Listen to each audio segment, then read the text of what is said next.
Hello. I'm Patrice. I'm nice to meet you. Your first one hasn't moved. Okay. Water.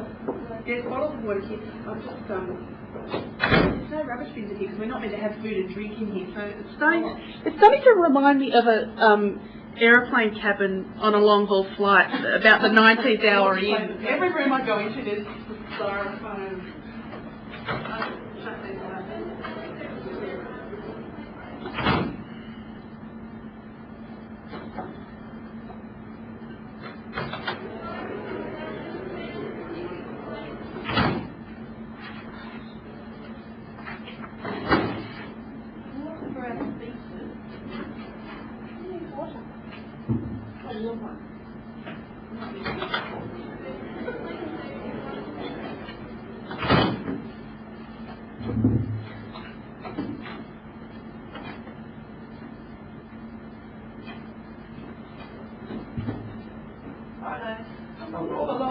I know, so I was thinking exactly the same thing. It's like the stalker. That's cool. Yeah, no, I'm actually presenting in this one, so I've got a little bit ready to I'm Rob Ackland, so I'm with Rachel. Oh, okay. I have to confess, we get so field running because I haven't had a chance to look at each session. Yeah, sure. No, I mean, I noticed you've also been sharing 3 sessions. So nice to meet you. Yeah, nice to meet you too. And it's good we're in a small room. Yeah. It's not nice to feel. So you're on me. Well, I'm up to, that's right, so you're second one. Hi, nice to meet you, Rob Ackland. I'm co-presenting with Rachel Gibson, who's just out there. Oh, okay, so you are spoke to. We are spoke to, yes. Okay, I great. think she's going to jump up after me. Hey.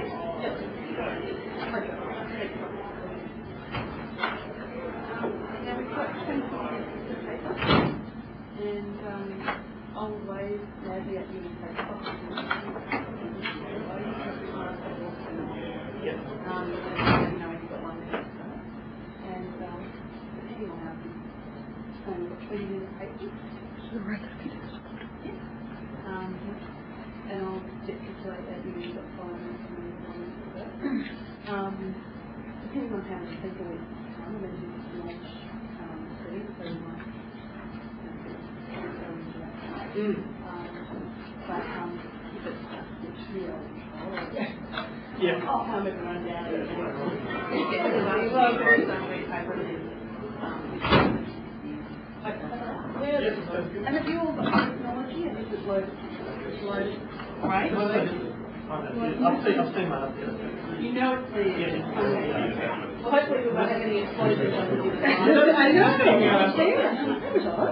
Very exciting. I had to go and find Peter after 10 June afterwards. So, are you going to have a look? Huh? Are you going to have a look? I've seen it loaded. Oh, right. I'm sure it's all there. Yeah. Pete's the organising genius behind this, and he doesn't believe it. He was quite good.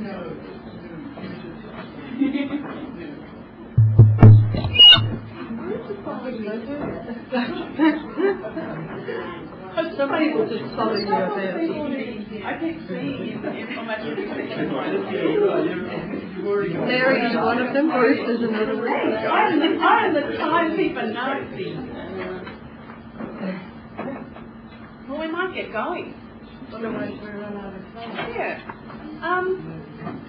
Pretty small group, so I don't think we need too many rules of engagement, but we'll just, if things get out of hand, I might curtail questions after each paper, but it looks like we'll have plenty of time. What I hope to do is just get a few questions after each paper, and then we'll open the floor up for more interaction at the end of the session. So I'll just hand over to Patrice Braun, who's going to be talking about government industry ICT partnering in regional Australia. Hello. I'm going to, can you hear me? I have no idea how loud this is. So I'm going to be taking a slightly different tack from some of the things you might have been hearing throughout this morning and part of this afternoon, in that I'm actually going to talk about the relationship between government and industry and an actual empirical study that I have been undertaking over the past 3 years in terms of a portal development that I'll tell you about a little bit more in a little while. So what I'm going to do this afternoon is I'm going to just briefly talk about some of the theoretical concepts that I'm sure you're all quite familiar with by now, which have to do with new innovation and really regional development and new economy innovation. My particular project that I worked on, the study, was a tourism industry portal study, so I'm going to give you a little bit of a background in terms of government initiatives within the tourism industry, and it's very much within Victoria. Then I'll talk a little bit about the study itself, which had nice, really nice things which haven't come up very well, so they look a bit blurred. And I'll talk about the study findings, and then hopefully there's a bit of time for Q&A after that. As you probably are aware, the new business innovation and related economic power revolves very much around connectivity as a base, very much about information and knowledge management. In terms of governments, there's been a lot of talk about whole-of-government approaches in terms of getting information across government tiers, and underpinned by all that, of course, you need to have efficiency. The word efficacy has been used as well this morning, but organizational processes that deal with capabilities, activities, and efficiency of delivering those services. Stephen Coleman mentioned the word networks this morning, which is another one of the Castells, for example, talks about the power of networks and how that drives regional development. And if we can all collaborate within those sort of networks, then we'll be doing just fine in terms of regional development. In terms of government, they're expected to show us at least leadership, if not strong leadership, within that process of networking and using connectivity, the concept of learning and interactive learning and collaborating to learn together comes up a fair bit. Again, has to do with how we deal with our information and knowledge flows and knowledge management.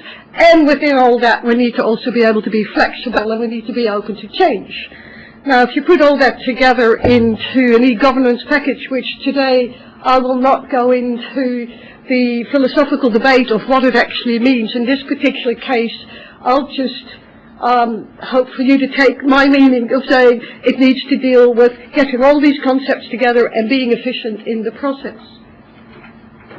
Now, in terms of the regional development and regional innovation concept of getting government to work with industry online, one of the key economic drivers of this is considered to be the tourism industry. If you look at figures that have been put out by the NOI and even throughout sort of larger global terms, OECD-wise, etc., you will see there's considerable interest in tourism as a key economic driver, and specifically as a key regional economic driver. Again, combined and underpinned by information communication technologies. In Australia, there's been a very, very strong interest in tourism and in online tourism. There's quite a few tourism studies that have looked at the makeup and indeed the power and the structure of how government has been involved. There's been a range of players, but from the government point of view, one of the main ones has been the Australian Tourism Data Warehouse Initiative, which is a Commonwealth initiative backed by state initiatives. So Tourism Victoria, Tourism New South Wales, etc., all Tourism Queensland are all part of that initiative. The idea being, again, that we have sort of whole of government flows of information that go from the state level right up to the national level, where it can then go out to a global level. On the federal level, that's where Australia is being marketed to the world. On the state level, they are more concerned with marketing the individual states. When you get to the state of Victoria's initiative, there is Tourism Victoria Online. It was a $7.4 million initiative. And really what it was hoping to do is to market the state both from an urban Melbourne perspective as well from its regional tourism product regions perspective.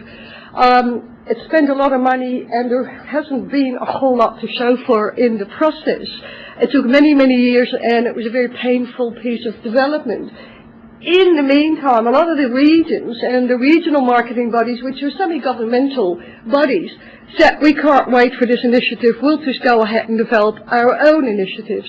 So, in some cases, as in the case of my particular study, funded by the federal government's ROTP program, which is the Regional Online Tourism program, they actually funded some regional portal development initiatives. And I was involved in one of those initiatives as a researcher as well as a consultant, because I have a web design and an instructional design background. So I was asked by this marketing body, again it's a semi-governmental marketing body, to help them design a web portal for their regional tourism network, in other words for their constituents within the Grampians project region of Victoria. There's approximately 900 tourism operators within that region, so there's quite a large constituency. The idea was to create its own e-marketing and e-commerce portal, but the other element that they were interested in is they wanted to enhance communication between the government and the industry. They had done some work on that, not very much really. They had a traditional print marketing background that they felt they now needed to expand into the web.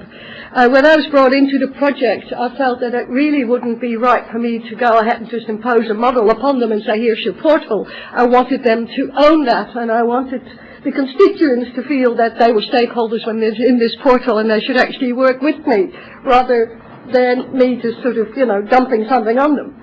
So the collaborators, as I proposed it to them, and the committee actually accepted this, was that the committee would work with me within an action research setup, and I'll talk about that in a moment. And I wanted the regional constituents to be part of that process. They had a marketing group that they had always done their conventional marketing with, their print media marketing and their billboards and their TV and radio campaigns. And so those were, in short, the different participants. My research objectives were really to determine the nature of the change process that this network was going to have to cope with, because they were wanting to adopt e-commerce and they wanted to adopt technology, but I was really quite interested in how, if they were well placed to do so, were they really aware what the nature of this whole development process would actually be? And would it be different for those people that were a part of government versus those people that were actually part of industry? So that was sort of where I was coming from in terms of my approach to that.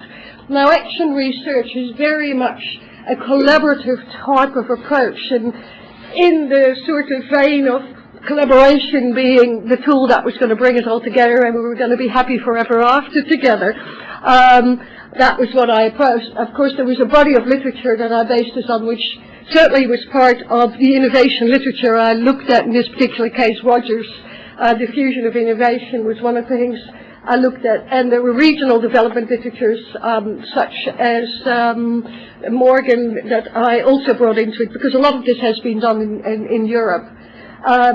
Tourism, of course, was another body of literature that I was bringing into this picture. But that was really the research side of things. The action research side of things was the practical hands-on stuff that I was doing with the constituents, or I was hoping to do, with the constituents and with the actual semi-governmental body. So action research methodology, it is working with people rather than on people, so getting them to own their own solutions, or at least that's what I was hoping to get them to do. It's very much an action-based type of methodology. It's an emergent sort of thing. You don't necessarily plan things ahead of time. You can actually start and say, let's just go ahead and see what happens. In this case, I did actually set some beginning parameters, which I'll show you in a minute. But the other element that's really very important within action research is that it's reflexive in nature. It is actually something that you can then look at your actions to see if they are what you want them to be. Are the outcomes, in fact, what you want them to do? Or can we then rectify whatever may need to be rectified within that process of building something that is meant to be stakeholder inclusive? So the focus of that is very much that it's cyclical, it's emergent, it's reflexive, but it also has a focus on change. It deals with coping with change, coping with bringing on a new technology that you may not necessarily have thought about, well, how that might impact on your constituents, or on yourselves for that matter, as the body that initiated this in the first place. So rather than starting on a totally blank slate with the actors, I proposed some initial intervention steps. And the ones that I proposed was that could they take part in what I call the reconnaissance conversation, basically partially for my own benefit, to get the lay of the land, to figure out what was happening within this network, how was the network made up, what sort of ties were available. We were dealing with the Grampians region, which is a geographically extremely vast region. It stretches from, if you're familiar with the state of Victoria, from Ararat all the way to the South Australian border, which is several hundred kilometres across in its south. Braun is quite that large as well. And it's got really only one icon, which is somewhere in the middle, which is called Hole's Gap, which is the access to the Grampians mountain range.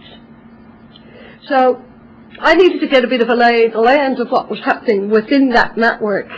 I also wanted to know what their needs were. Did they have e-marketing needs? Did the constituents come to committee members and say, hey, I haven't been able to get on the web, I have access issues, I have financial issues, because a lot of tourism operators are small stakeholders, they're quite often micro businesses, sometimes quite often under 5 employees.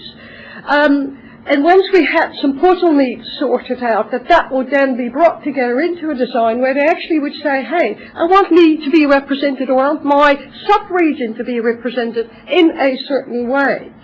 And having done that process, to actually then go back, reflect on what was happening, was it in fact where they wanted to go with this, and follow up with communications either via email or via forum discussions, whatever would work for them, even repeat visits face-to-face if necessary.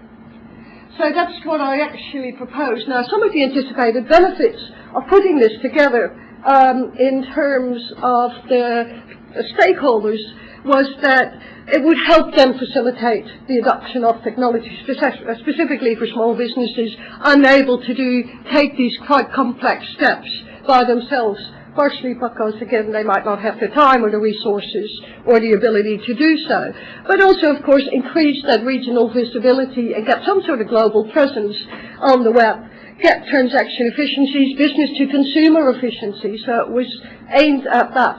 Costly sharing, I've sort of talked about, but the element was really very much for the businesses to be able to communicate to constituents, to talk to each other about what they might find, in terms of a value chain within their destination. But because it was a semi-governmental organisation, the other element that was very important here is there would be an increased government-to-industry communication that would be facilitated. Thank you. So overall, it was about network enhancement, regional growth. It was all going to be really fantastic. Anyway, the action research intervention occurred between the middle of 2001 and early 2002, and I was just talking to someone over afternoon tea saying I feel that how quickly our data are outdated is really amazing, how things move forward. And I worked with a group of 20 different stakeholders. Some were part of the government body that was the marketing body representing Tourism Vic within the region. So that's the regional marketing body. Some were direct industry people or people who had some sort of government interest within that region. The portal was launched in March 2002. What actually happened? Here are some of my study results. All these fantastic things I hope people will do. Engagement, and we talk about engagement a great deal. But engagement is much more complex than we give it credit for. And engagement, we forever talk about, let's engage them, let's engage the constituents. But we're not really dealing in terms of let's actually also engage the government officials that are a part of this.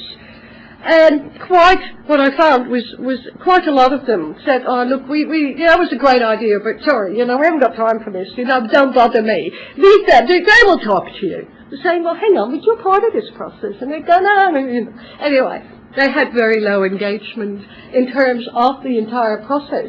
And part of what they were doing, they said, well, talk to our marketing agency. They're the ones that deal with our marketing, and they probably know e-commerce. Why would I need to know I don't know anything about this. I'm saying, well, but you agreed to learn with us in this process. But there really wasn't any commitment to learning, to being reflexive, and really there was no commitment to changing the status quo of the powers that were within that network status and that network setup.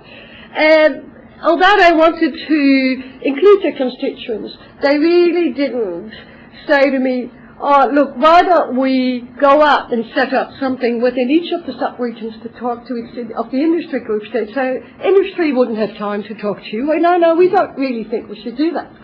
So what I found is that this network, which was, and there's a geographical issue, which is possibly very much an Australian issue, it was very dispersed as a network. It was on Icon, but there were people across hundreds of kilometres, and they had no affinity within the network. Therefore, they really didn't care what happened to the network in the first place. So there was the regional makeup that was an issue. There were definitely some vested interest of keeping the status quo as things were in terms of change or making change, and power structures that suited people. They weren't that keen, you know. And this whole idea of working from the federal government to the state all the way down into the regional portals and across tier information sharing, there wasn't any of that, because in effect there weren't any standards that had been set within that industry in the first place. And although the federal government was funding the regional portal was in effect competing with the state portal for the same meager dollars of the constituents of the region in the first place.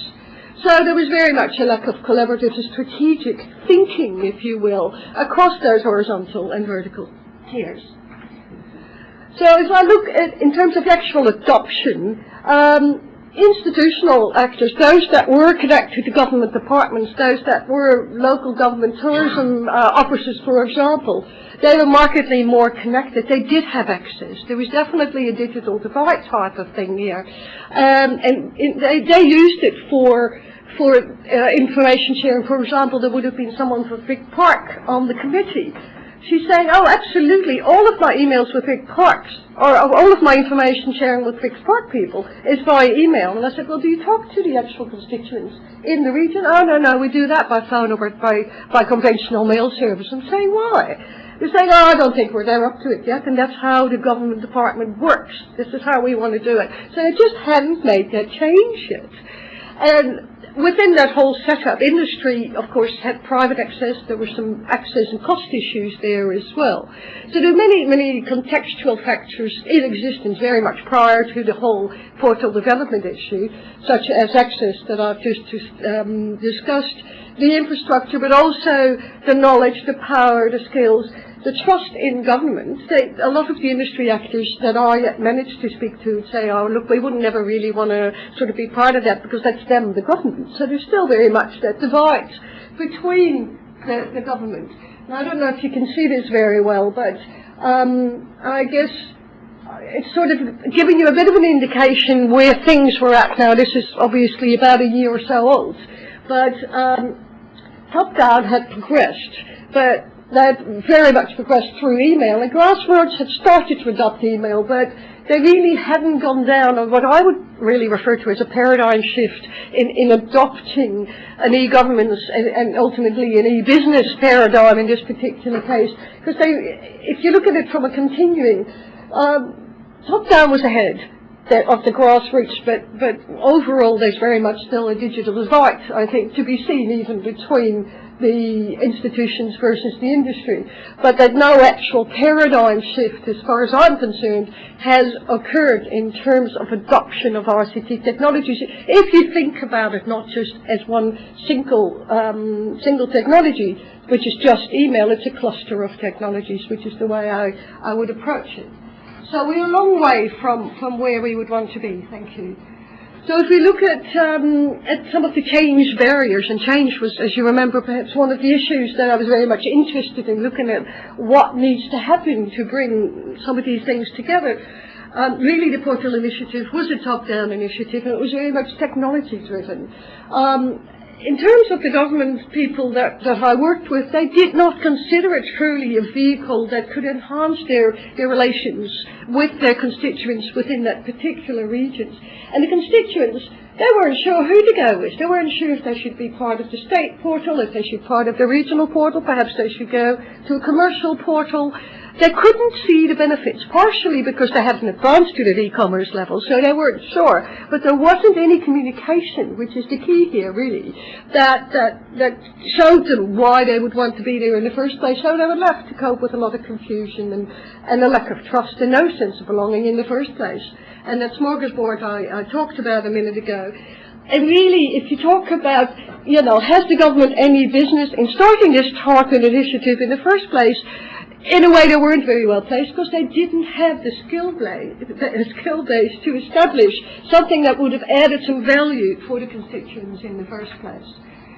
So something I mentioned earlier, that the efforts of state government to communicate and engage with their constituents, in this case tourism SMEs, in the uptake of this technology, it continues to evolve around a semi-governmental marketing body that isn't actually properly funded or resourced to deal with this, because the members of the committee are volunteers. So their priorities are never going to be this in the first place. And then they have this dubious task of promoting the main state portal, because they get some funding from the state for everyone that signs up within the system. But they're actually, as I said earlier, they're in direct competition with their own peak body for very small and meager marketing dollars. So to finish up, some of the lessons that I have learned from undertaking this project is that to forge collaborative initiatives and networks, such as the one that was being funded by the government, is in fact a very, very complex issue to do. It's highly complex, and it takes a lot more than just funding it. And it's certainly not going to be sustainable if it's a short-term type of funding thing. And the relationships that underpin this type of network, they're crucial to making it successful in the first place. If there is no trust in the endeavour in the first place, there really cannot be a whole lot of collaboration being built, and therefore no knowledge information and knowledge flow and knowledge sharing. So really this silo approach that I have observed, which is quite systemic, I think, in nature, will need to be changed. So some sort of coordination and anti or cooperative ICT approach to service delivery, certainly within this particular industry, is needed. And for the actual constituents to feel any benefits at all, they need something that's tangible for them. They didn't, apart from the fact that they haven't actually moved up to that level in the first place, they really did not understand or feel any particular benefits in terms of maybe, easier, cheaper access, opportunities for skill development, something to inspire trust within that initiative in the first place. So I would advocate that if you're going to be putting these sorts of initiatives up, they really need to be supported by holistic support structures. I would also advocate that if we want them to be successful, that they need to build in continual learning and continual reflexivity. And Stephen Coleman referred to Giddens this morning. Mode 2 learning is very much what I would like to see attached to this approach in the first place. And I'll finish up there. Any questions? Yes, and these are my details. I'm sorry I came in late. You may have mentioned it earlier, but one organisation I deal with, my local library, will accept email communication if they make money from it. Right. But if they don't, they won't. It's quite simple. Like reserving books, they make money out of that, so you can reserve those books. But if you want them to get a book from one branch to another so you can get it more easily, they won't touch it, they won't make any money out of it. But there's also another aspect to it, and that is that they won't accept communications that will create more work for them. And my view is that they are actually suffer under a huge workload, and it's quite understandable. And they're under-resourced in the first place. Absolutely, and that's what I'm saying. If you're going to put this out, they need to be holistically resourced in terms of skill development as well as resources to get people to... If you're asking volunteers to promote something that they haven't got time to promote in the first place, then you can't expect any results, can you? So, you know, there's no dedicated approach to it, is really what I'm saying. Yes. In your abstract, you say studies suggest that regional governance bodies are ideally placed to play a facilitating role, etc. I didn't hear you talk about those which are regional. Because when I did my slides, I thought, oh my God, I have so many already. But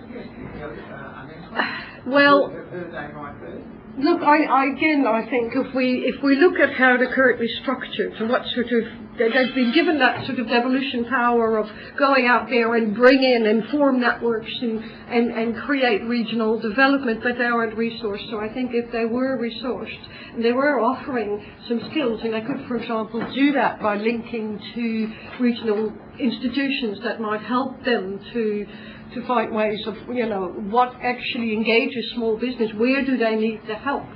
What I'm trying to say, would they be Commonwealth government departments? Would they be... No, they'd be local. Well, look, you're dealing with a very, in terms of funding, a very tricky thing, because what's been happening is, of course, there's been in all of the regional development theory and the literature, they talk continually about devolution and giving the power, but that it doesn't actually come with any sort of resource stream attached to that. Now, if that needs to come from federal or from state, I should probably think a combination thereof.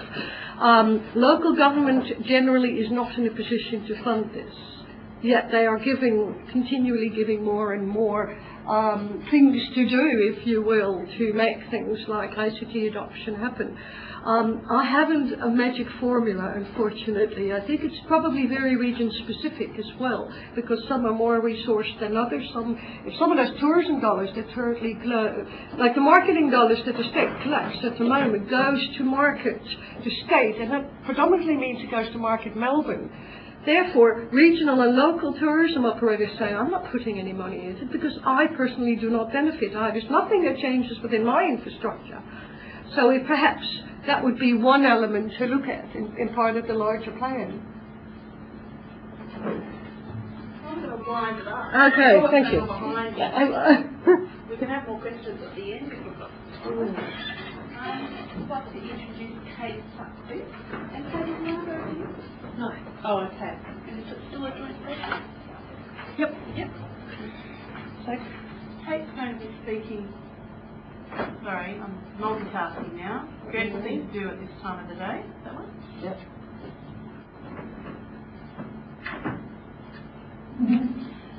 Kate speaking to her Senator Margot Richardson's paper, which is on remote area e-government. Right, there are definitely parallels between the Grampians and Gulf Savannah, believe it or not. We actually work for one of those regional development organisations. We're funded by local government and state government, not specifically in the tourism industry, but our work it's not a research paper. It's very much a description today of our experiences in trying to deliver over the past couple of years e-governance, e-democracy, and a whole process of community engagement to the Gulf Savannah region. And it's probably best what I'm going to do is just start off to give you an idea of what sort of community we're dealing with. That's the region. It covers 186,000 square kilometres. Not a lot of infrastructure, as you can see. Dispersed townships, small population. The history of the settlement actually dictates the sort of community that you've got today. But the key points really is the poor road infrastructure, which is based on the beef roads of the 1950s, and the road through from Cairns through to Normanton was not sealed until the year 2000, which means that every wet season people stay where they are, and that is still the case out in the Western Gulf. So you're dealing with a community that is often dislocated and cut off. It's always had an unreliable power supply, so that equipment gets damaged with brownouts. Computer ownership, therefore, until the last couple of years has been very low. The telecommunications infrastructure until recently was the equivalent of a couple of cans with a string between them. It was appalling, unreliable, and in the far western Gulf is still not very good. The type of community that you've got out there, below median income, it's somewhere between $160 to $290 a week, which is not a lot. And the latest figures have got more people on income support than wage earners. As you can see, high unemployment, there's a lack of education infrastructure, no secondary industry. A bit like the Grampians, tourism is being regarded as an economic catalyst or a potential economic catalyst, and therefore all the more reason to try and engage this community. So 2 years ago we thought, well, how are we going to do this? We recognised that the community over the years, over the decades, had been isolated, cut off, so that you had these small towns with very, very closely knit populations, based largely on kinship, so that your bonding social capital was very strong. There was not much interaction outside, very little interaction with governments or educational institutions. They regarded themselves as remote. They didn't trust government and still don't, in actual fact. Very, very self-reliant. We found there were very limited IT skills. So that what we were aiming to do was to broaden the scope of their experiences, to try and broaden the social capital base. And we went through a capacity building program, which was federally funded. And part of that also was to develop IT skills. Now, in terms of your existing governance structure, the Commonwealth Government has very little presence out there at all. And they regard the Gulf and have over the years as being the place that you set up to go for a long safari. It is very distant from Canberra, even also far from Brisbane. The Queensland Government, apart from your basic services, does not have a presence in the region. Your local government structures, again, are based on that very close-knit community. So there's even one council out there that is made up solely of one family. It's not an Indigenous community. So again, it's simply reinforcing that very close-knit society. All the organisations, again, is simply reflecting that very close bonding. So that in effect you have a series of silos, as Patrice was talking about. These are the towns. And in the past, they didn't communicate. They used to compete. So that what we determined to do, with a lucky break that came our way, with the federal government deciding to flog off Telstra, they developed the Networking the Nation program, and to win the bush they made all sorts of offers. Now it has in fact brought about a telecommunications revolution out there, so that from the old landline they now have mobile telephony in all the main centres, subsidised satellite phones and subsidised computers. There's broadband access. The fibre optic link has just been developed across the region and is now operating. Things like video streaming, video conferencing are now possible in all the main centres. Not excessively used as yet, but it is there as a service. This has certainly enhanced communications, and this occurred back in 2001, start of 2002. So we thought, well, how can we actually build on this? We certainly need to break down the silos within the community, to broaden that social capital base, build the capacity of the region. If they are going to move into areas like e-commerce and to develop and use tourism, as a means of economic stimulus, then we have to get them using the internet and engaging more with external communities and external agencies. So we developed an e-democracy, we called it e-democracy, it was probably more community engagement program.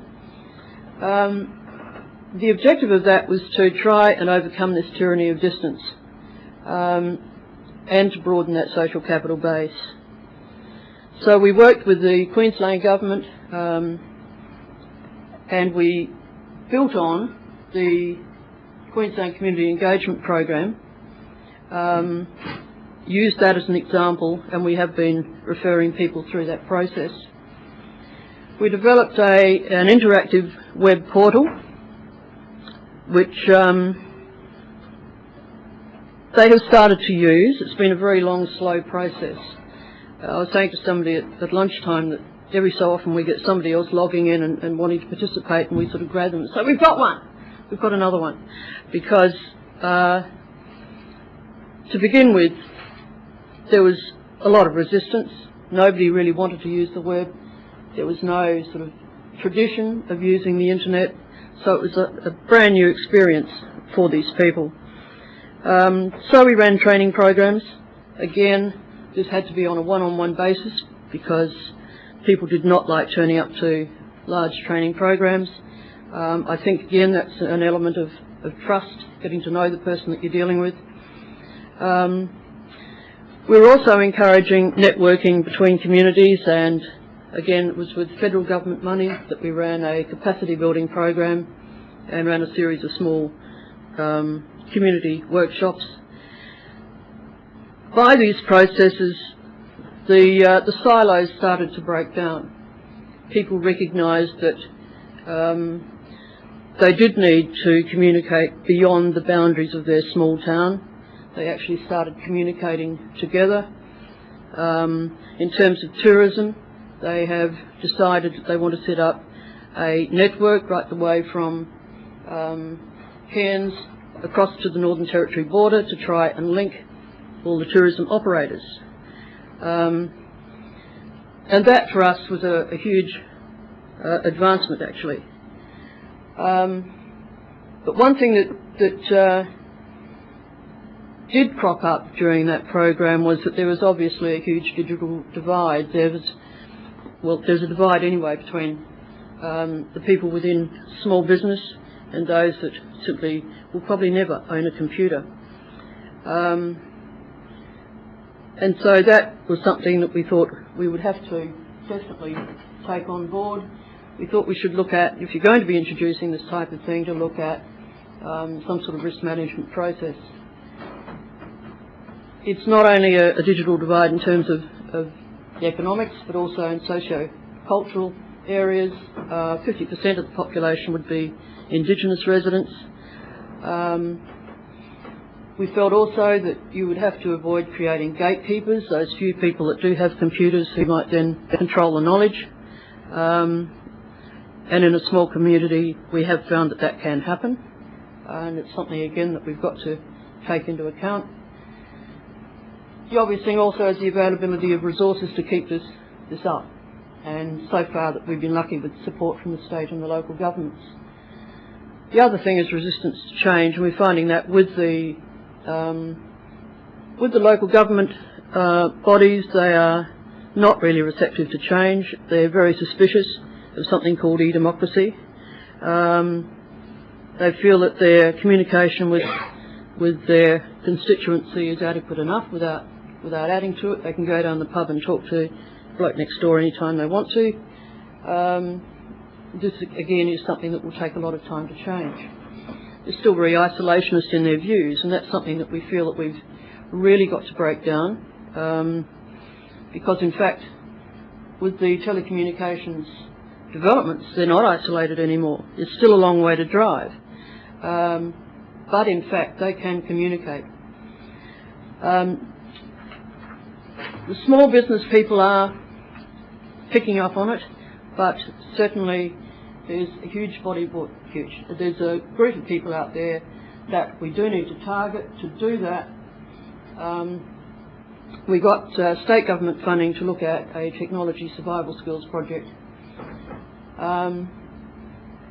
What we're going to try and do, we haven't commenced this yet, what we're going to try and do is to set up small, almost social groups to try and get people used to using a computer, used to using a keyboard, and to introduce them to the very basic literacy type issues where people can at least sit down at a keyboard, access the internet and be able to use it. To do this, we're going to create a social environment, because if you say it's training, nobody will turn up. So if you say it's a coffee club and there's going to be a computer there and you can play on it, then, and you can bring the kids, then probably people will turn up. We're also going to be, and we've identified already, local people who have been through our training programs and who do have skills in IT, and they will become local mentors. And there are already people out there who are trusted. And again, that's another big issue, is you have to develop that trust with the community before they'll even talk to you. So it's very much, I suppose it's more capacity building than anything, and it's sharing knowledge and building trust, which is something that community out there hasn't been used to, because they've had this isolationist view, almost a fortress view, for so long. So,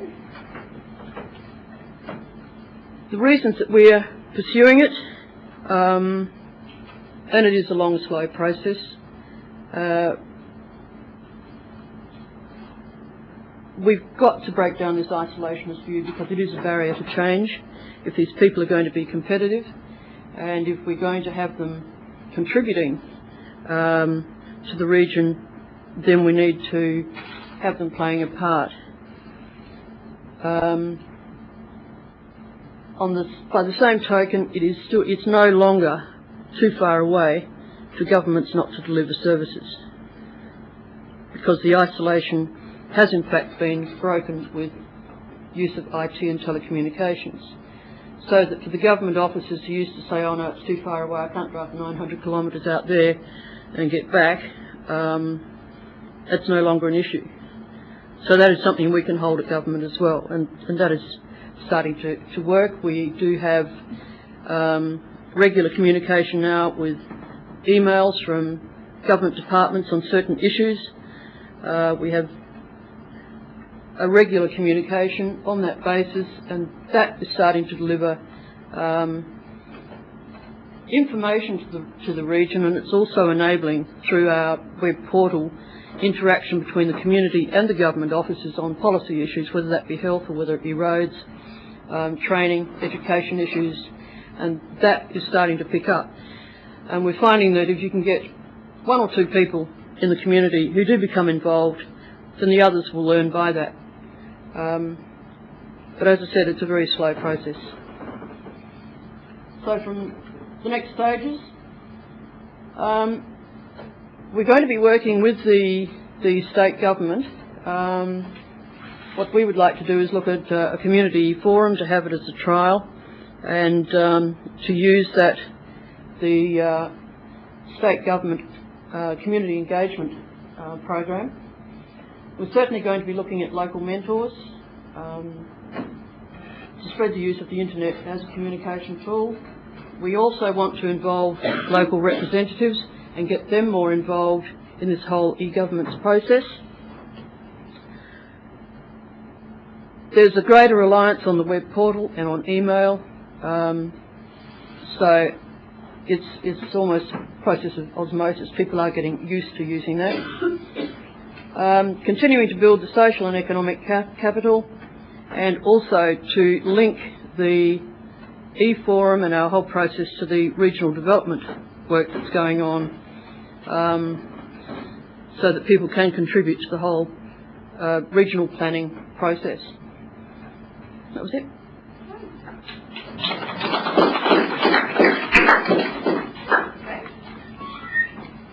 These chairs are creaky. Yeah, they are. Any questions?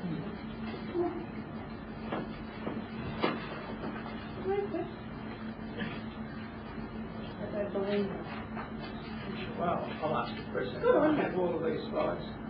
Email them to me. Yeah. Networking at work, everything that's being used in the conference, all of the presenters have passed it on, is going to be up on the conference website. Trent's got a question. You talked about mentors. Have you found that in order to get people to participate, that you had certain champions within each community that were actually driving this? Or? The thing is to find out who those champions might be, and whether they're acceptable to the community. So you have to do a bit of background work. Feel like a site sometimes, but you really do have to check out within the community who might be acceptable, and then rely on those people, but back them up as well. And the other question I had, when you said in the dispersed communities you had certain operators starting to be willing to network, do you have any idea why they want to do that? What was in it for them to participate in? They can see advantages in networking and supporting each other. We went through with a whole sort of cluster type approach based on the visitor information centres. And they accepted the fact that they were suffering because there was lack of information flowing across the region.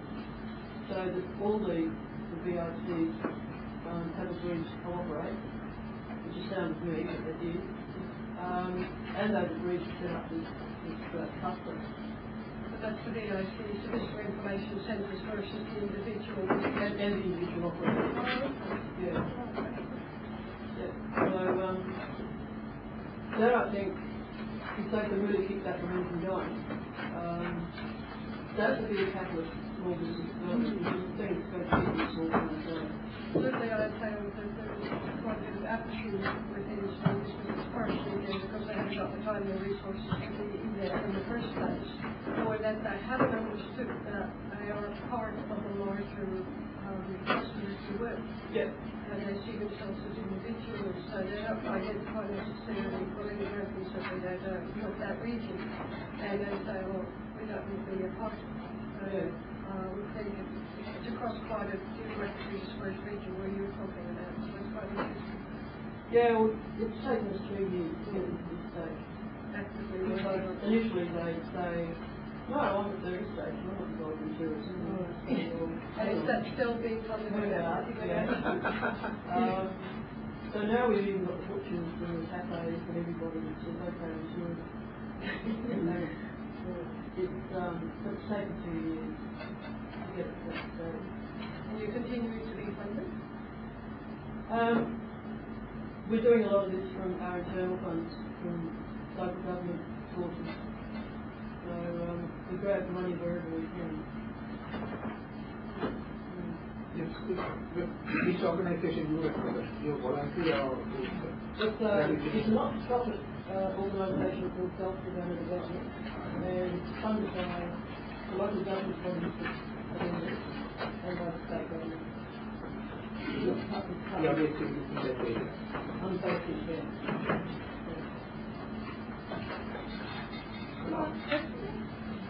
Is there any extension of your area of the Northern Territory because it's functionally part of the area?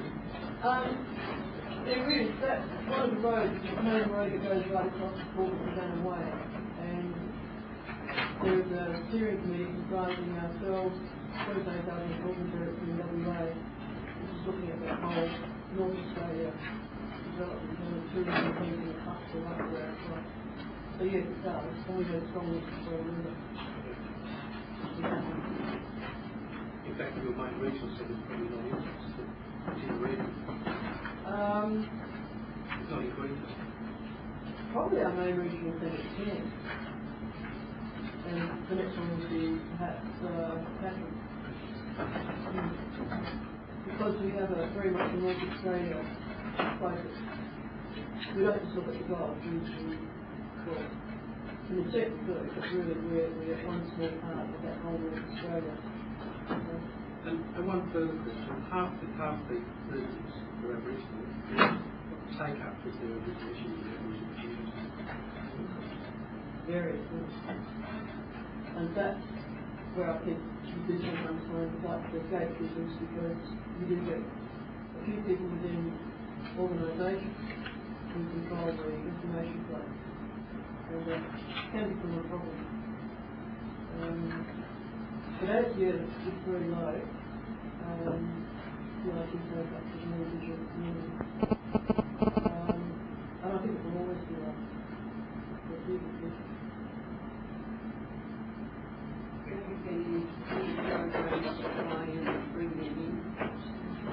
That one that I talked about, that's going to be targeting the Indigenous groups. Now, there's not a lot of money, so it won't be very broad-based.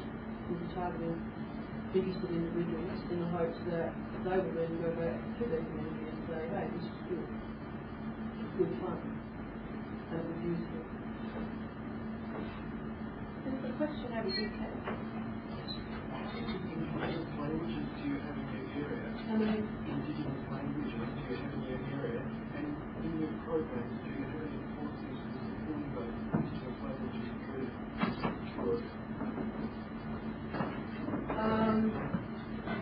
No, I must confess we don't have any policies. In terms of Indigenous languages, we probably have a couple. Most people speak English, but with some of the older people, English is a second language. So on a community like Georgie, for example, the older people would have English as a second language. Do you think this might be lost in Indigenous languages? Oh, that's a good one.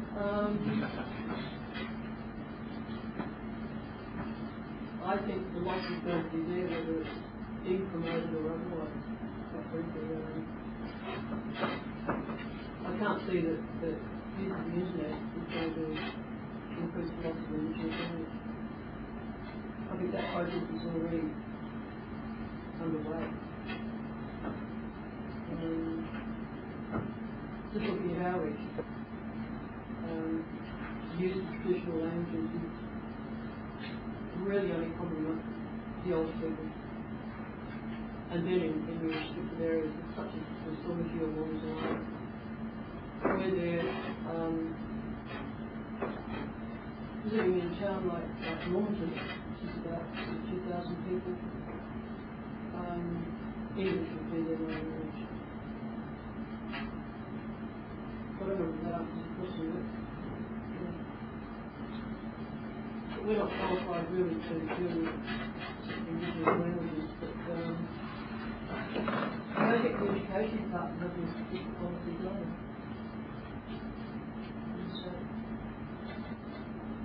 Because of the multidisciplinary nature of e-government, e-democracy, linguists and anthropologists, and we're all the same. That's in the Northern Territory. Yeah.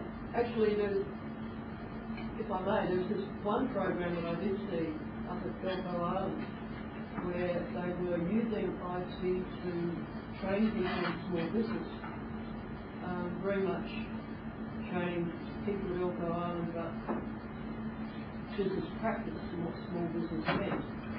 They were using the local Indigenous language to do all the training. It was an audio graphics program. The guy that was doing the teaching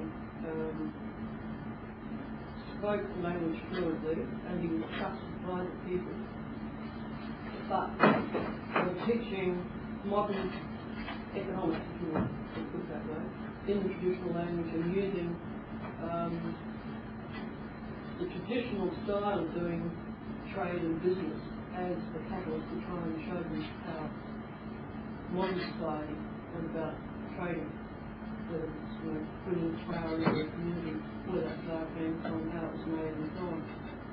So it isn't impossible. You can use IT to, in a traditional language, to teach modern concepts. I'm not saying it's necessarily bad. I mean, it's been used to report languages in very positive ways. I'm not saying it's all bad.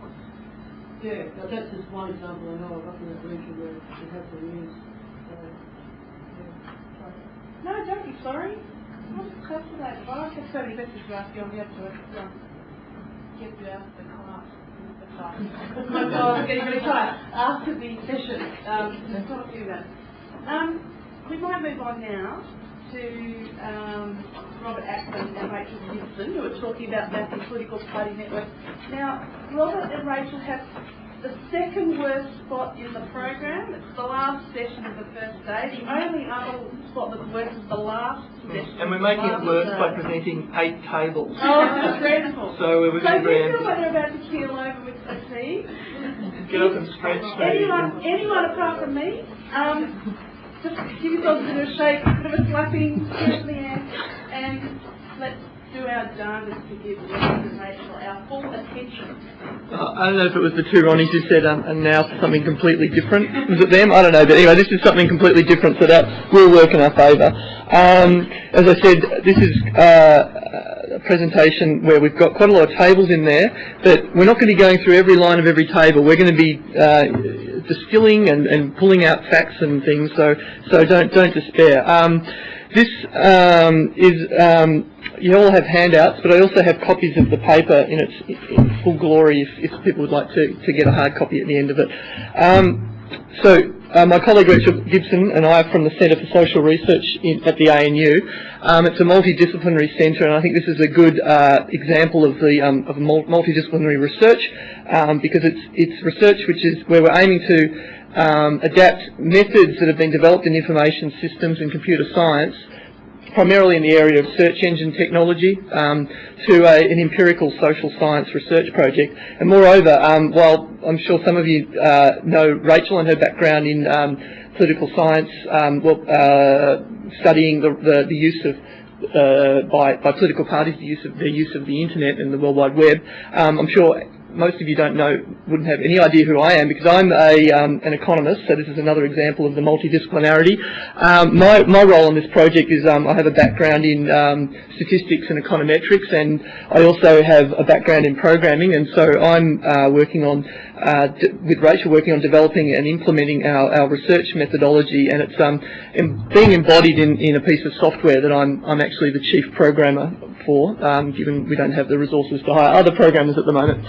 So the project is ARC funded. By the way, I'm going to be talking for about 10 minutes, and then I'll be sort of talking a bit about the background to the methodology and the data collection process, and then Rachel will be then picking it up and talking about the application of our methodology to the study of the networking behaviour of 27 Australian political parties. I encourage you to interrupt me or to ask questions if something's unclear, because if it's unclear during my part of the presentation, then I'm going to be making things very difficult to Rachel when she comes on to actually talk about the numbers. So it's an ARC funded project. The main aim is the development of methodology and associated software for studying the networking of organisations on the World Wide Web. And our main application is, in particular, networking behaviour of political parties, Australian political parties.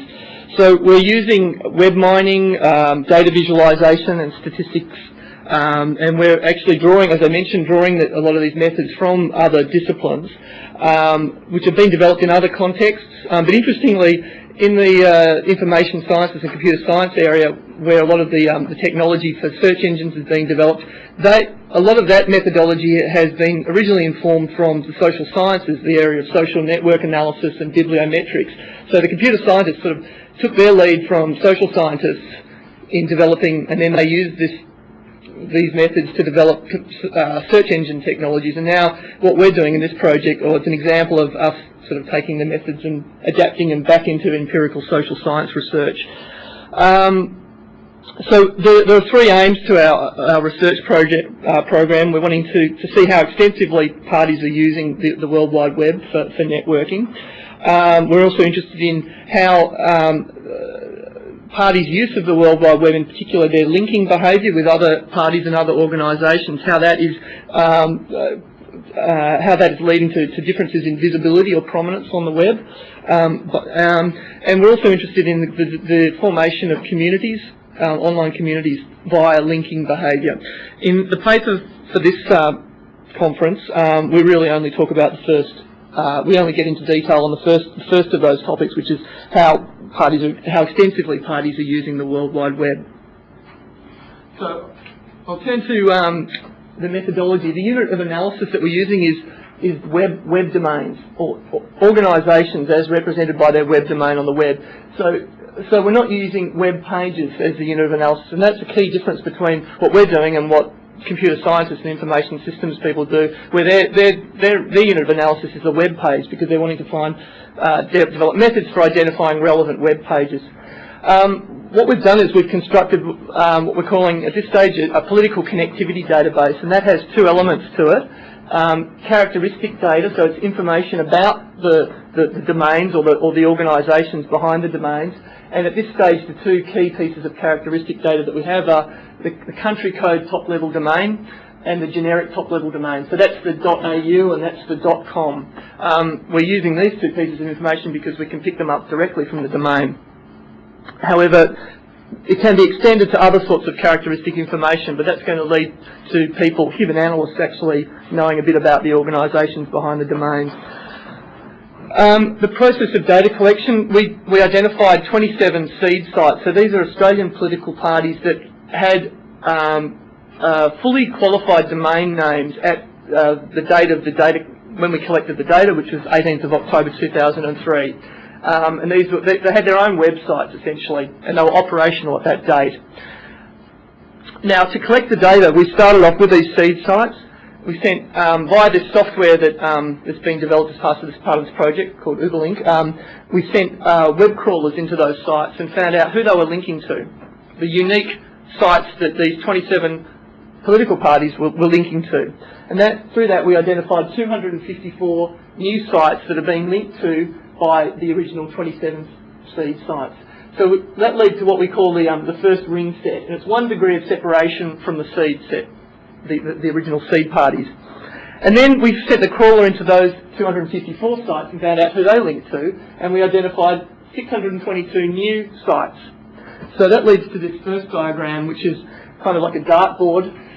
If you imagine the 27 parties are sitting in this spot, the seed set, then the sites that they link to, the new sites that they link to are in this first ring site out here, ring set, and then the second ring set lies out beyond here, and that's where those 600... yes? Can I ask some questions? Please when do. you say they link to, you mean they have a list of links? Yeah, sorry, that's a good question. Like a hypertext link within there. It's a visible link that you can click on. That's right. Or sometimes it's not visible actually. It might be coded up in there. It might be. It's even picking up comments from the HTML code. But generally, it's going to be visible links. Yeah, there are links that are in their home pages. Or that's okay. So what I should also show you is the list of the 27 seed sites. I hope you can read that. Now, the first thing to note is that, and Rachel will go into more detail here, is that big variance in the number of first and second degree outbound links. Some had 0, while others had, many, into the thousands.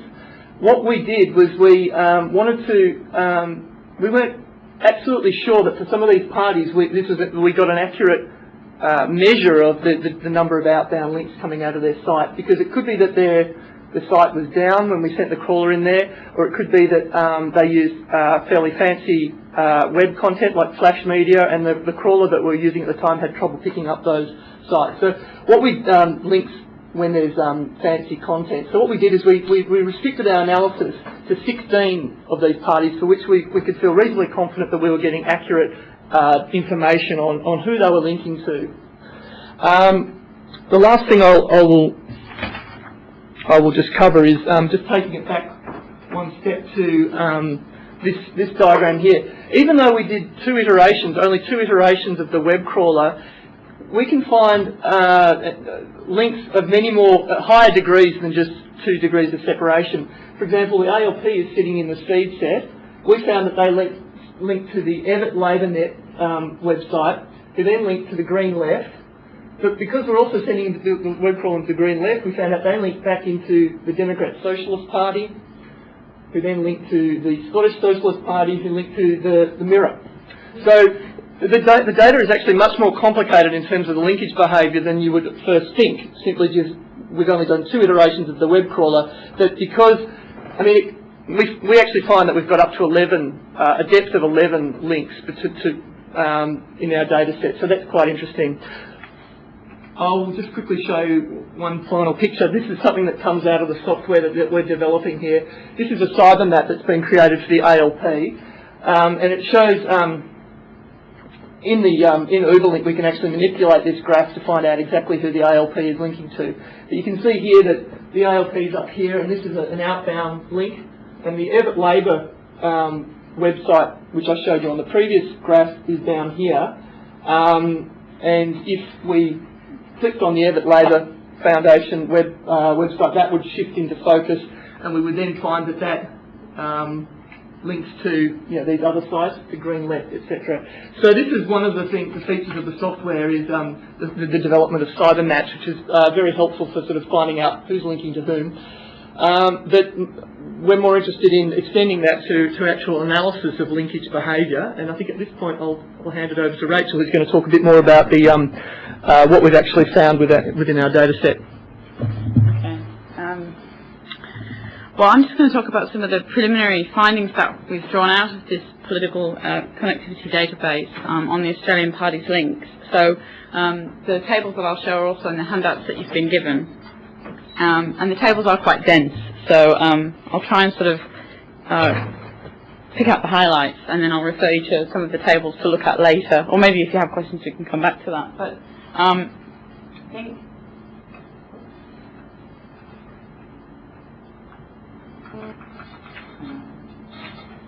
this is the first table that I want to draw your attention to. This presents more in-depth information about our 16 parties, our subset, and this table just provides some information on the outbound and the inbound links. So if you look first on the first part of the table, which focuses on the outbound links, we've got the numbers of links directly that go out from these parties, what we're calling this first degree of separation. So these are the links that sort of, we went in and we looked at the 16 parties, and we said, okay, how many links have they got and where do they go? So what you can see from this first column in the table are that the Democratic Socialist Party actually comes out as being the most connected of the parties, with about 61 direct links coming out of their site. The ALP and the Progressive Labour Party are also quite highly connected. They've got over 30 first degree outbound links. But the Democrats and the Country Liberal Party are about sort of among the least outward looking, linking to fewer than 7 other sites. If we just look at them in terms of the major parties versus minor parties versus fringe players, if you like, then the major parties are actually, meaning the ALP and the Liberals, have got about 24 on average outbound links. The minor parliamentary parties are somewhat lower, about 12 links, and the fringe parties, those non-parliamentary parties, are actually showing quite a healthy average of about 18 links, hypertext links out of their site. This kind of wider or narrower spread of web connections is confirmed when we look at the second degree of links. So these are the sites, once we went in and looked at the sites that these parties were directly linking to, who then were these sites linking onto. And what we find is, not surprising, that those parties with a high number of first degree outbound links are even more well connected to their second degree links. So just to give you a kind of a sort of a sense of an example of what these sort of second degree figures mean, what we're looking at here in sort of practical terms is that an internet user starting to explore the web from the side of the Democratic Socialist Party would ultimately encounter over 2,000 unique sites simply by looking at the links that come out of the party's homepage. So the first 61, they go in and explore that. They'll come across 2,000 further unique sites just from doing that. Other parties, like the Democrats or the Australians for a Better Community, have a much more bounded world in web terms, because the Democrats, for instance, according to these data, connect with only 24 further new sites through the 6 that they collect to from their own sites, so that the idea is that they're much more constrained or bounded. The fourth column actually lists the total number of links total number of unique sites within our database that the parties are connecting to. So this goes beyond sort of the first and second degree links to include everything. And I think this shows that really the web world for some of these parties, particularly those on the far left, is really quite large in terms of the number of sites that they connect with. And the final column in this outbound section confirms this, because this is talking about, if you like, the maximum depth of the outbound linkage. As Rob was saying, looking back at the ALP, they were linking, we found, I think, 6 degrees of separation, or 5 degrees of separation that you followed to the mirror. Some of these parties have up to 11 degrees of sites, so they've got unique sites. They're still finding unique sites after they go 10, 9 links, 10 links. They're still finding a unique site that they link to within our database. But again, there's variance. Some of the parties are very highly connected, and some of them are very limited. If we move to the second part of the table, the inbound links, this is just listing the same sort of data, but going the other way. So what we're looking at here is the parties that are linked, the sites within our political connectivity database that are now linking into the political parties, if you like. So the inbound links, the ones that are pointing to them. Yeah. And what we're finding from this is that overall, the parties have a lot more outbound links than they have those that are pointing to them. So on average, the parties are connecting to 17 sites. If we take all the sites that we've got, these 16, they've got about 17 links outwards. On average, only 7 sites link in to them. So they're doing a lot to kind of sort of flag other sites, but unfortunately other sites in the database are not doing much to flag them. So there's a sort of disproportionality. That's one of the interesting sort of findings that we're getting from this. Of course, there is some variance. The ALP, for example, is enjoying quite a high degree of visibility, or higher than other parties in terms of the number of sites that link into it. One Nation, however, is quite clearly, one of the least prominent parties on the web in terms of not many people are wanting to link into it. But it's doing quite a lot to link out, so it's a bit isolated. In terms of fringe players, there's some variance with Australians for a Better Community, the Liberal Democrat, the Nuclear Disarmament, Unity parties. According to our data, seem fairly invisible on the web in terms of linkages coming in. But the Communist Party, the International Socialist Organisation, the Progressive Labour Party, the Socialist Alliance are more prominent, so that the fringe players are not being completely marginalised. They're actually being pointed to quite visibly. Tables 3 and 4 actually discuss the geographic distribution and the domain identity of the outbound links.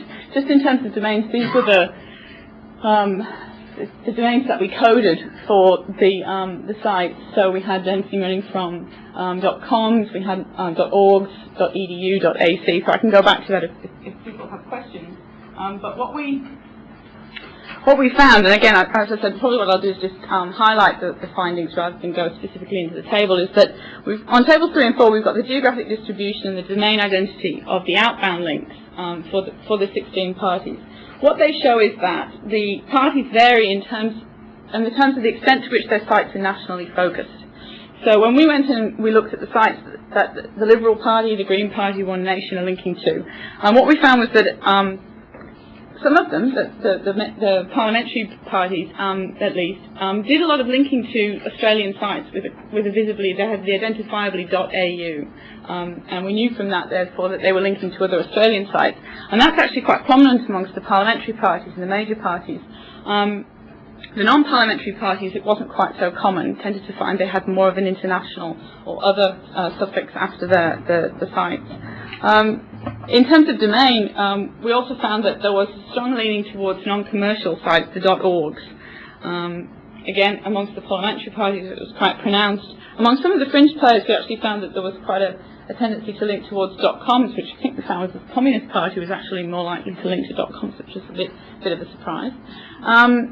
Tables 5 and 6 actually report the same thing for the inbound links as well. So we look at the domains and also the geographic distribution of the sites that are pointing towards these parties, and what we find is that, again, there is a strong domestic focus on other Australian sites pointing towards particularly the parliamentary parties, and also that there's quite a lot of non-commercial or .orgs are doing this. And so this is telling us that even though there's not so many sites that are pointing to the parties, there is overlap in terms of the sites that the parties are pointing to, are pointing back to them. It's just not as many of them are pointing back to them as you might think. Finally, what we did was just look at the, these results are actually looking at each of the individual parties and comparing their linkage structure. We then looked at the political party system as a whole and divided it into left and right just to see if there were different patterns taking place within the data in terms of the overall number of links and the geographic and domain distribution. And so party table 7 reports the outbound links. What we've done is look at, as I said, the entire party system, so the 16 parties. In total had 246 outbound links, and then we compared the left and the right parties, and what we see is, if we look at it just unweighted raw, we can see that the left-wing parties overall seem to have more links than the right-wing parties, but then once you actually average those out, so we look at them sort of weighted by the number of parties that are involved, we can actually see that the right actually come out on average as having a higher number of outbound links than left parties, 18 to 15. And then we also just looked at and compared the focus of where they were, what country domain, and also the domain of the sites that they were pointing to, and that's reported in Table 8. And what we show there is that if we look at the outbound links from the left and the right, left-wing parties as a whole are proving more likely than average to link to Australian and non-commercial sites, and right-wing parties are slightly less likely to. Okay, this is conclusion. So what we concluded from this was that some parties are building quite large and varied web networks. That generally the parties are doing more to reach out on the web than other groups and institutions are doing to reach them. The most common sites that parties are linking to are Australian, they're identifiably .au's, and they're non-commercial in orientation, as in .org or .net, rather than .coms. And this is true, as I said, for the sites that are linking back to them. So there's a sort of community, if you like, where you can argue that there's a thematic element going on. It's not completely random. Parties at the left and the right are displaying similar levels of connectedness on the web overall, in terms of the numbers of links that are going out and the numbers that are coming in. But left-wing parties are more likely to link to domestic or Australian sites, and also those that are non-commercial. Now these are just some preliminary findings, as I said, and we're not sort of putting the big banner up and saying that, you know, ta-da, these are going to sort of be path-breaking, but we do see that the next sort of focus for the research will be taking this database and actually looking, and as Rob said, looking more about the linkage structure and trying to understand the visibility of sites on the web, because this is an area where it's difficult to be able to actually put in sort of numbers or sort of study in any kind of way to talk about sites that are more prominent or less prominent. This is giving us one way of doing that. And ultimately what we hope to do is look at the thematic linkage between sites and build up, as Rob was talking about, this notion of a political community online, meaning that as a user, when you go on, do you get battered around sort of the same sort of set of sites? And there are these kind of identifiable communities that can then influence how people use the web. So that's sort of the ultimate sort of goal, if you like, is to look at the individual user experience and try and work backwards to find out what people do when they go into these political networks. So I'll leave it there. Sorry, I've probably run out of time. Okay.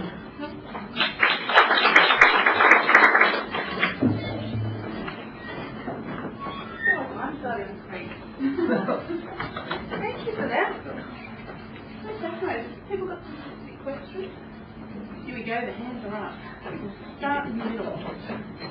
Question for either Rob or Rachel. Regarding these linkages, I mean, it's apparent that the larger parties, looking at it, have less linkage than the smaller parties, and hypothesising, I imagine it's probably due to the fact that they have more control structures in place in terms of a bit like any government. As soon as you want to do anything on the web, you've got to go to the where if it's your own personal website, you can just link to your husband's tenant. Have you done any sort of analysis of looking at that aspect of it, sort of the putting it back to the control structure that might exist for web transporting? We haven't actually done an interview this round with any of the parties to ask them about who started. You mean in terms of actually talking to parties and finding out what the internal mechanisms about how they set their links up. At this point, no, we just sent the caller in and kind of let the web do the talking, but we haven't actually spoken to the party officials. But it would be interesting to find out if that's the case, because I would imagine that there's a great degree of freedom that probably the one man in the dog operation has when he sets up the website and whoever they want to link to, compared with, you know, the bigger parties that now know that their websites are being observed and who they link to is kind of important. It didn't used to be the case, but now it's become much more sensitive. So I think that would be an interesting follow-up. We haven't done it yet. All right. There was a question up in the back corner. Yeah, I didn't understand why seven parties intend to have the same total of iPhone. Oh yeah, that's a good question. That's actually was luckily I've got an answer to that. So what we're finding there is that I'll just actually get that table up. So I was worried when I first saw this result because I think statistically it's highly unlikely. But, so the question is, why are these all linking to, why do they have the same total? I mean, the thing to realise here, it's a very good question, the thing to realise here is that our database, we don't have the whole web here at our fingertips. We've got a slice of the web that we've constructed in a way that we hope is going to help us to answer the questions that we're interested in, namely behaviour of these parties. And we've started with seed sites and we've created a data set. Anyway, the short answer is the reason is because somewhere along the line the Australian Labor Party links to the Australian Greens. And so basically all of the outbound links of the Australian Greens become the outbound links for the Australian Labor Party. So it's a loop. Yeah, it becomes a loop, that's right.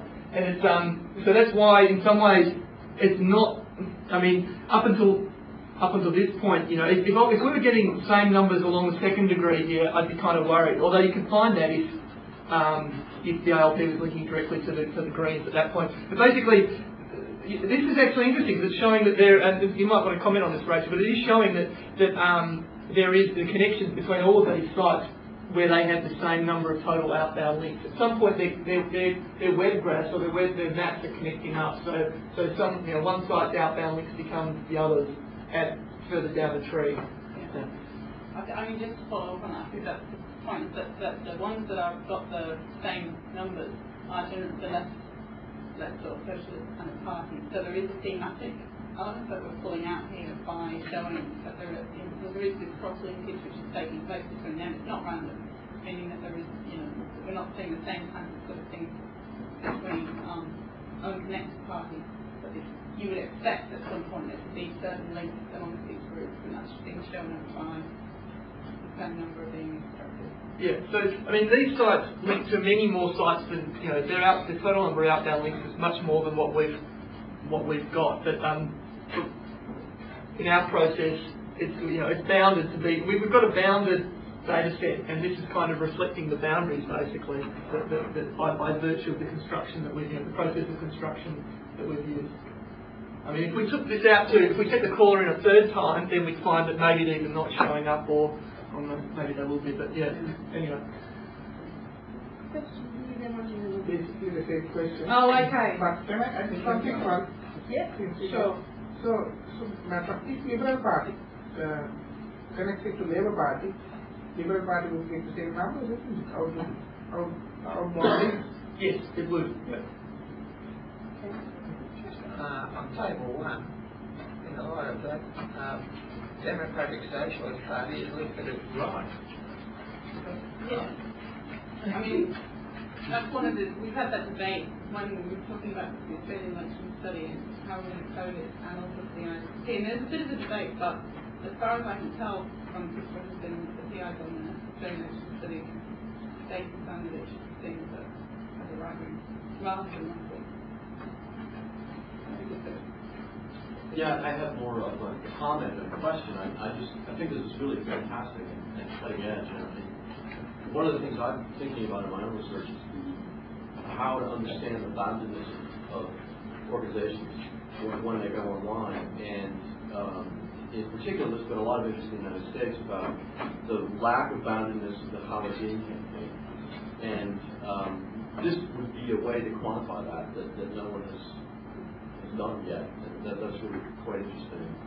My own work right now is moving into not political parties, but other kinds of social organizations where you can apply the same kinds of questions. And so I just think it's really rich. And, there's a long ways you can go with it.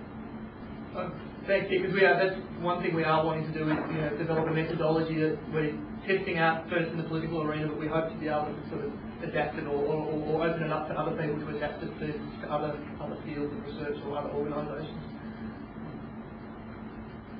I have one more question, and then we can take questions outside to where the wine's over there.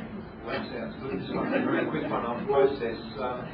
Does the link site need to give us permission in order for the host party to the site to link to it? No, they don't. But they should. Probably it would be polite. You mean as in when the ALP was set up, they have to contact other groups? So may I link to you? No. Yeah. And it's actually becoming very important in some areas, like in business, for example. Drug companies businesses want to find out who are linking to them, because it can actually be sort of important in terms of legislation or whether or not their product is being misadvertised and things like that. So, okay, get the general shift. It's a natural closing point. Yeah. Thank you to all of our speakers this afternoon. And we are having wine and nibblies out there for those of you who want to network with each other or just have a few drinks. If you're heading off, please remember to take off your name badge so that no one thinks you're a geek when they see you on the screen. And we look forward to seeing most of you back tomorrow.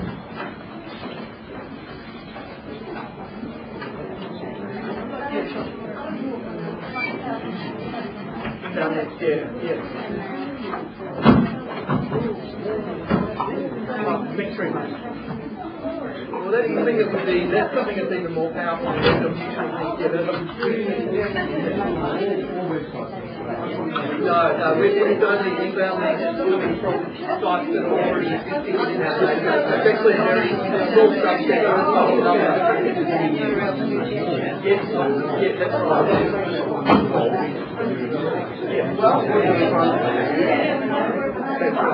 Well, actually, we could find out that would be in the database whether or not. I mean, that's something that can be very easily found out. That's probably, that's what that's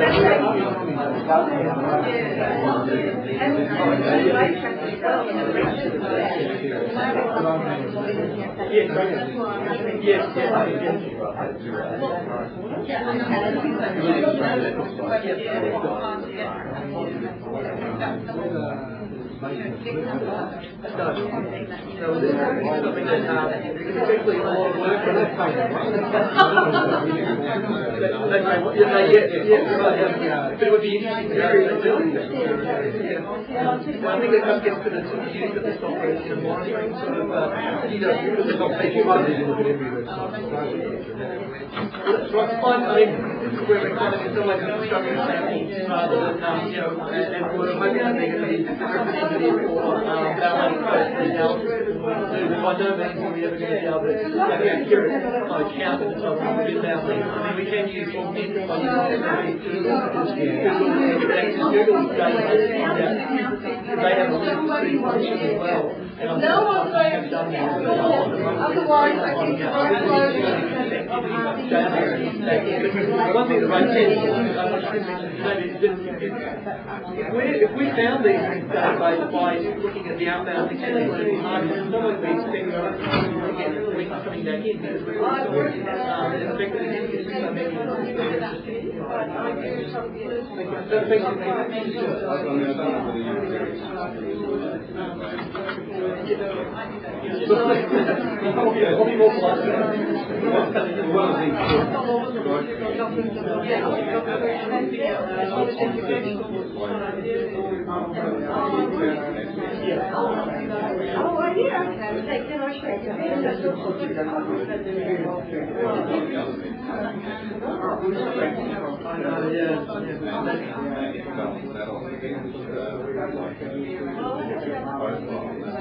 It's something that we would love to get at, and is it possible, because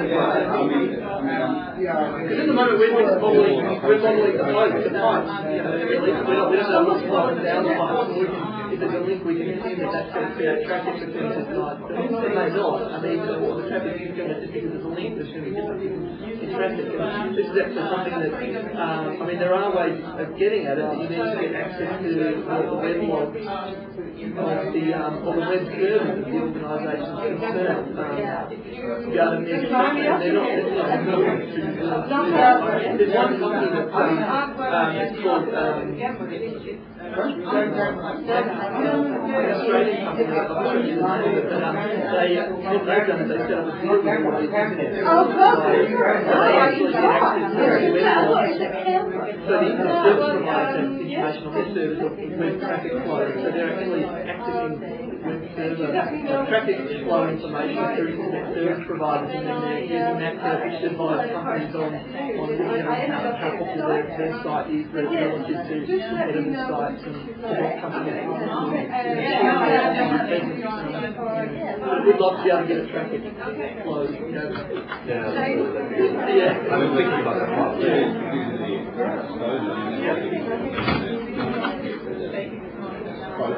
You can overlay the actual traffic map on the underlying map of the link. So that's exceedingly difficult. Yeah, I think so. I mean, something I'm thinking about and I'm seeing how other companies are getting access to that data, but it's very difficult. I mean, generally all you can expect to do is to get access to the web server of an organisation. You know, like, so maybe we've got access to the ALP's web server, then we'd know inbound links. Generally we would know how people who are browsing the ALP site, where they come from. I think you can pick that up, so we would know the previous site that they were at that led them to the ALP. But even if we managed to do it with just for the ALP, there's all these other parties, we wouldn't be able to get similar deals. And it's very sensitive information, and it's obviously commercially valuable information for companies. So I'm just launching a project right now that's based on surveying the memberships of some large groups. Groups that would be the size of a political party here. And there's a qualitative component of the thing, and we commissioned the organizations basically to get access to their memberships so we can do surveys. And also talk to them about their design and their strategy and why they're doing what they're doing. And we're hoping that we may be able to get into their site. Eventually getting membership lists. We have written agreements actually to disclose membership lists so we can sample and survey. And the next step would be to try to get in and say what's going on in the traffic.